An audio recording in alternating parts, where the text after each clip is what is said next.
but it also builds you into a box if you're not paying attention to, how much it's costing you to deliver an adjustment. And what if you want to invest in your team? And I'm going to jump in here because I love that, but I've also heard volume covers a lot of mistakes. oof, it's true.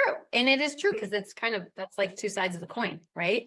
And what I've noticed in having some of these conversations is some of the most beautiful chiropractors, when we look, under the covers essentially, and we see like what are you collecting per visit as an average, and what does it cost you, especially now as you're starting to invest more in your team and maybe you have more associates than you've ever had, or you have your first associate or more CAs and your overhead has gone up. It can be really hard on that person to realize, oh my gosh, what have I done? Like I have no profit margin here.